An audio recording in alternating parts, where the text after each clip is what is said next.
Hey guys, it's Brendan Maynard with the Whitetails of New York. We've got some exciting news we want to share with you. Soon coming up, we're going to be actually changing our name to Whitetail Logic.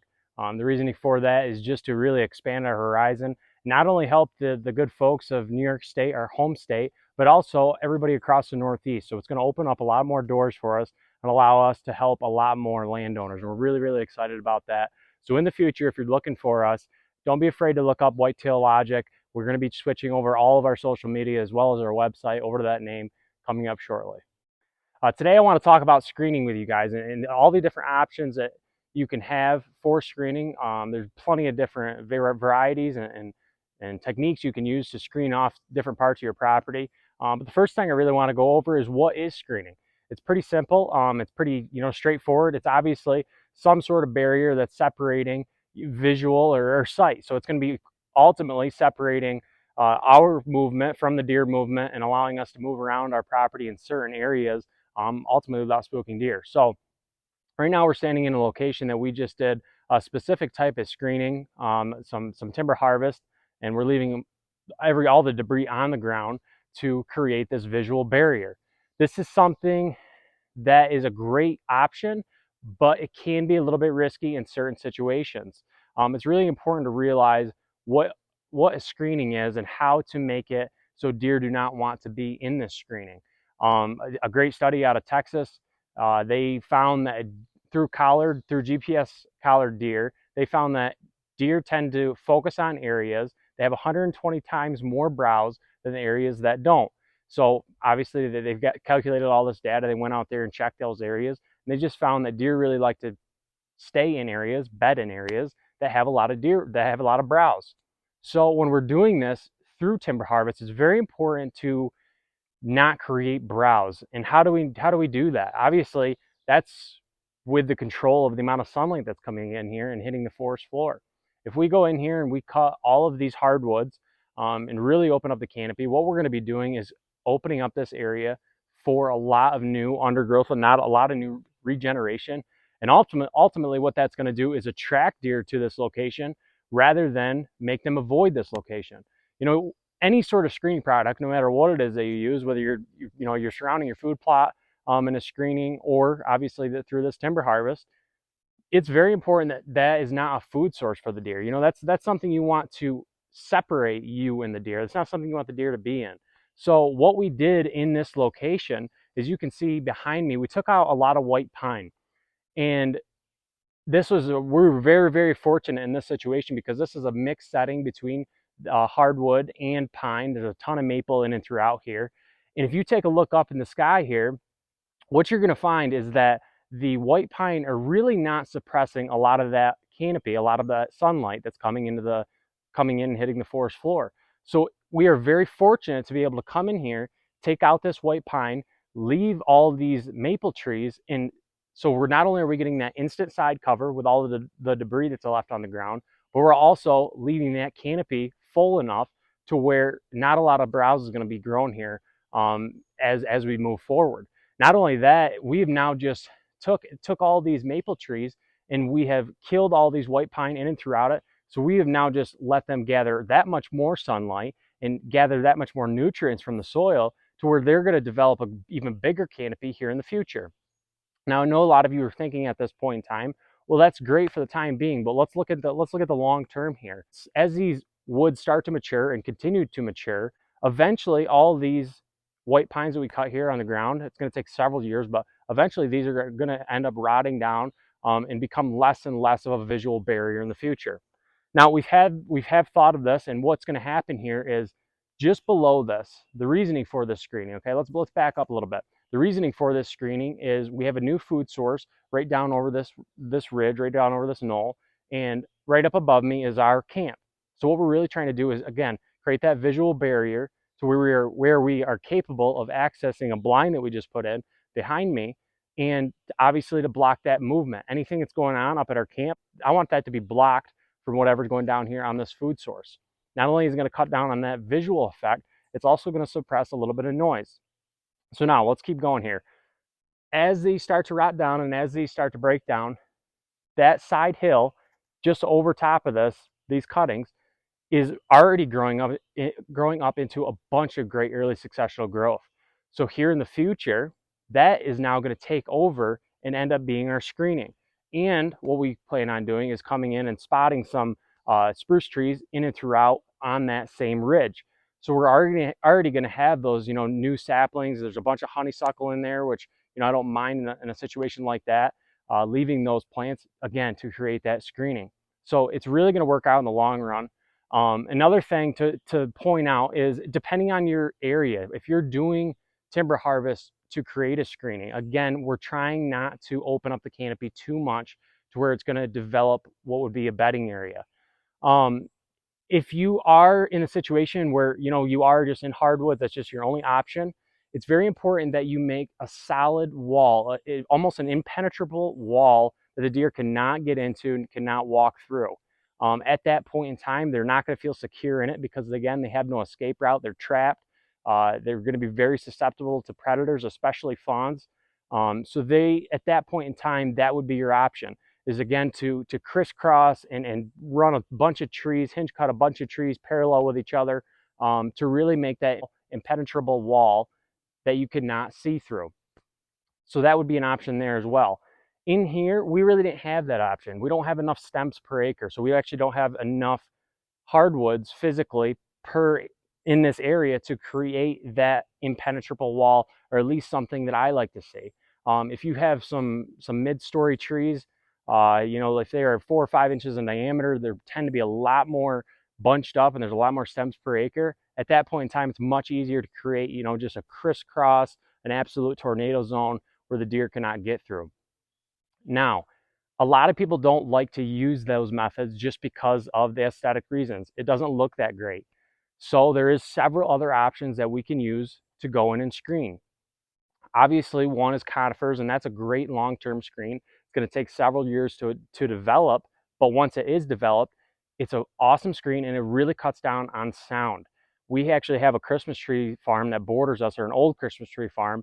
If you go ahead and step in there and you're talking with a friend or whatever, it's amazing how far away they sound when they're only 10, 20 yards away from you. It really cuts down on sound, which that's an awesome feature to have. And that's why we're going to implement this on this side hill, is to cut down the noise from our camp. We don't want to have to be real cautious when we're out on the lawn, or, during deer season. We don't want to have to whisper around and tiptoe around the camp. We kind of want to do what we want to do. So that is really going to help us out in the future, getting those conifers planted, and again, that visual barrier and also that sound barrier a little bit. Some other options, there's great annual screening options. Northwoods Whitetails has a great option. That's a heavy duty screening is what it's called. I've used Egyptian wheat in the past. It's not that great. You really have to plant a wide strip of that in order for it to be effective. It gets knocked down quite easily. HD screening is the best that I've heard of, and that's something we're trying to use on our farm this year. And now let's talk about like a middle grade screening, is what I want to call it. It's not going to take forever not going to take 4 or 5 years to develop, but it's also not something that's going to be effective the first year. Switchgrass, everybody's heard of it now. It's, I had a bunch of craze. A lot of people like it. A lot of people have planted it. It is definitely effective, but it's very important that you do the right steps to get that thing established.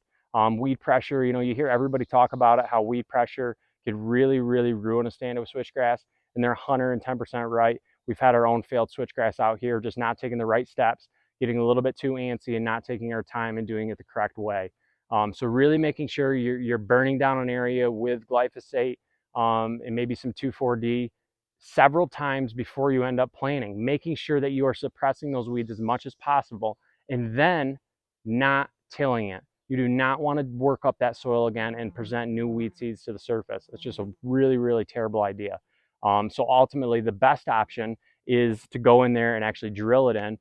You can broadcast it as well. It is a smaller seed to where you can get away with that. But again, weed pressure is the single most, it's just a terrible thing to have in your switchgrass. It will ruin it. So really make sure you go about it the right way. Another thing I want to point out about the area that we're in right now.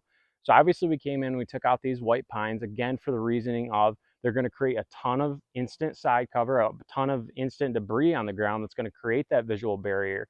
And we did that without opening up the canopy too much. We really might have only open up this canopy 5–10%, you know, not enough to really have a ton of undergrowth here in the future. Not only that is what we did do a couple hinge cuts in and throughout here, but I felt that in this area we cut heavily enough to where a deer is not going to want to get in here to, again, eat on those hinge cuts. Not only that, these hinge cuts most likely are not going to survive. They just do not have enough sunlight hitting them, which is fine by us. So what we did is we did not hinge cut the overstory trees, you know, the high canopy trees. We did not touch those. What we did is we cut and hinge cut a few trees that were in the mid-story, something again that is not blocking the sunlight. We do not want to open this area up to get exposed to sunlight. We really do not want to have browse on the ground in this area. Again, just like that study showed, deer tend to venture towards and bed in areas that offer that adequate browse. So having this like this is an effective way to, again, add that screening without adding in that browse component. So what areas would you want to screen on your property? Food plots are number one. They are very important you have some sort of screening, whether that is natural vegetation coming up, whether you edge feathered off your food source and created that early successional growth to come up to create a nice staging area for a mature buck to venture out into that area, or whether you're adding in some switchgrass along the edge. You know, it's very important that the deer can also feel secure as they enter into that open area. Especially the older a buck gets, he wants to feel that security. And he's not going to feel that security if you place that food source in the wide open with no screen around it. Another great thing to point out is, obviously, if that food source has a barrier around it, a visual barrier, now that buck actually has to enter into that food source. It can be a great hunting tactic. It can be a great strategy to get that buck to move into that open area without being able to look at that food source from several hundred yards away and realize there's no deer in it, there's no doe in it. Why do I want to go over there? So that's another great point for screening. Number two on the list would definitely be your access. Making sure that if you are, you got a road that goes up through the center of the property. Our camp is right smack dab center of our property, so our roadway does impede on a lot of our hunting. We have just finally established some conifer plantings up and down that. We cleared out a pretty decent strip right adjacent to that roadway and planted a couple rows of white spruce. So that's something in the future that we're actually going to implement on a couple other parts of the roadway and a couple other parts of our property. Another thing is our road goes directly on the top side of one of our big fields that we're converting over to food sources and some early successional growth. So that's another area where we've also implemented switchgrass as well as those conifers. Again, they're going to take several years to develop, but once they're there, and it's going to offer a great screen, and it's really going to improve the property tremendously. Being able to get in and off of it without spooking and ruining, every deer that steps foot on your property. Another great thing to point out is most properties are going to take several different types of screening in order to work into that, again, that long-term option. What I recommend on most of my client properties is a layered screening, is what I want to call it. You're going to have that annual screening closest to the food source, and that's going to offer that, again, that immediate screen that first year. Obviously, that's not a long-term solution because that's something you have to plant every single year. And that can be, obviously, a little bit of a headache. It's just one more step you have to take. So that's something I want to plant closest to the food source. Just adjacent to that, on the outside of that, would be a mid-grade option, something that's going to not take too long to develop, but again, it's not a long-term solution. This is where switchgrass comes in. Again, making sure you're taking those right steps of planting it. Don't waste your money if you don't plan on doing it the right way. We've done it in the past, and trust me, it's expensive. You do not want to do it wrong. Making sure that you're really controlling those weeds out of the get-go is very important. After that, on the outermost edge is where I would go in and I'd plant conifers, that long-term solution. Again, these are site specific, and each thing you use just depends on your area. Conifers, it's not really something I want to plant along a food source heavily. Side of the food plot where I expect deer to enter that food source, I don't really want that screen to end up being 6–7 foot tall. I'd rather have that 3–4 foot tall where a deer could actually, peek his head up above and be able to see out into that food source. Just creating that feeling of security, but without ruining, again, all of their site. If it was on a access side of a food source, of an area where I'm actually going to work into that food source, I'd much rather have something like this, a cutting, that again offers a really good visual barrier and where a deer cannot see up through it. That would be an area again where I would put in conifers, just like we plan on doing. So just every situation has its own options that you should implement on it, has its own tools that you should use on it. Again, this is just site specific. There's plenty of options out there. Making sure you're using the right one is very important. Always remember that your screen should not be a food source, especially when it comes to timber harvest. Making sure that you are not opening up the canopy, and if you are, making that an impenetrable wall to where a deer does not feel secure in it. It's very important. If not, you're going to be spooking out deer every single time you come into this area, because what you just created is a bedding area and not a screen. Thanks for tuning into this week's episode of Whitetails of New York. Again, be sure to look out for us in the future. We're going to be switching over our name to Whitetail Logic. Again, thank you for tuning in. If you guys are interested in having us out to your property, feel free to reach out. It's very important that you go into your property with a plan. If you do not have a plan, what you're going to be left with is a bunch of sporadic habitat improvements all throughout your property. And what that's going to create is just sporadic movement, undefined, unhuntable, and you're going to end up spooking deer too often, and you're not going to be able to reach your goals, and whatever those may be. Maybe it's just killing a deer, maybe it's just killing a mature buck in the area, maybe it's raising that buck age structure in your area. Whatever it is, you need to make sure you're starting with a plan. Develop a plan, follow the plan, make everything connect. All of our habitat features connect. The food sources, the kill plots, travel corridors, bedding areas, they all have a reason for where they are. They all connect and they all feel natural and they all go along with the lay of the land. Making sure you have a plan is very important. So again, feel free to reach out. We'd be happy to give you a free consultation over the phone to help you learn how we can help you. Again, thank you for tuning in to this week's episode, and always remember, your success is our success.